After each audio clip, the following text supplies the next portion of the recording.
فروری کی کال کسی نے دے دی اور ایجنڈا کوئی اور ہے اور یہ اس کے ساتھ کھڑے ہو گئے. نہیں, یہ لوگ باخبر ہیں, باعلم لوگ ہیں, یہ سمجھتے اپنا اچھا برا کیا ہے. کیونکہ 5 فروری کی کال ہم نے مجبور ہو کے دیا ہے, کیونکہ 8 ماہ سے جموں کشمیر جوائنٹ عوامی ایکشن کمیٹی حکومت کے ساتھ مذاکرات کے ٹیبل پہ ہے. مذاکرات پہ ہم اس لیے بیٹھے کہ ہمارے پاس پوری آزاد کشمیر کی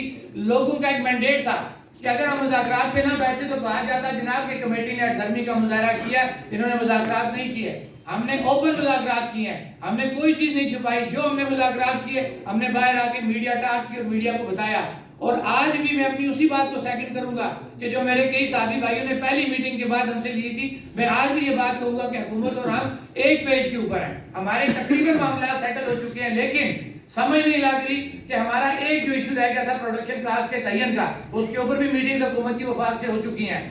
اب میں سمجھ نہیں لگ رہی کہ آخر کیا پرابلم ہے کہ پروڈکشن کاسٹ کا یونٹ کی پروڈکشن کاسٹ کے تعین میں حکومت کیوں لے تو لاد لے رہی ہے. اب جب ہم نے یہ دیکھا کہ ہمارے 6 سے 7 سیشن ہو گئے, ہمارے اسٹیٹ کے وزیر اعظم نے بھی ہمارے بیانیے کو مانو تسلیم کیا اور اس نے یہ کہا کہ ان کی جو مطالبات ہیں وہ میری تقاریر سے چرائے گئے جملے ہیں. جب اسٹیٹ کا وزیر اعظم بھی آپ کی بات کو مانو تسلیم کر رہا ہے تو اس کا مطلب ہے کہ ہماری جو ڈیمانڈ ہے وہ جائز ہے, بلکہ جائز تو قرار دی گئی ہے کہ اسٹیٹ کا وزیر اعظم جب وہ بات کر لیتا ہے تو اس کے بعد میرے خیال سے یہ کہنا کہ ان کی ڈیمانڈز غلط ہیں, ناجائز ہیں, ان کو کم کیا جائے یا زیادہ کیا جائے, یہ بات پھر نہیں رہتی.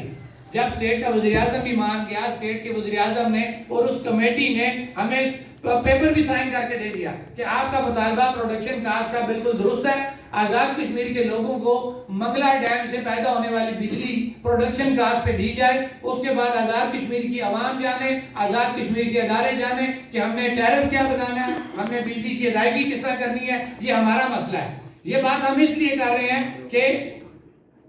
یہ بات ہم اس لیے کر رہے ہیں کہ ہمارے اوپر 76 سالوں سے نیپرا کا ٹیرف لاگو کیا جا رہا ہے. ہم جو تاجران ہیں, ہمارے کاروبار ٹوٹلی اس بڑے ٹیرف کی وجہ سے جو متاثر ہو چکے ہیں کہ نیپرا کا جو ٹیرف ہے وہ اس وقت پاکستان کے اندر کوئی 70 روپے کو ٹچ کر رہا ہے. آپ مجھے بات بتائیں کہ ایک دکاندار جو ہے یا ویلڈر یا ٹائر پنچر شاپ والا, فوٹو سٹیٹ والا, اگر وہ 70 روپے کا ایک یونٹ لے گا تو وہ اپنا کام کس طرح چلائے گا, اس کی کاسٹ کیا پڑے گی, وہ آپ عوام کو وہ کیا چیز دے گا. ہمارا بیسک مطالبہ یہ ہے کہ آپ نے نیپرا کا جو ٹیرف لگایا ہے وہ آپ 4 صوبوں پہ لگا سکتے ہیں,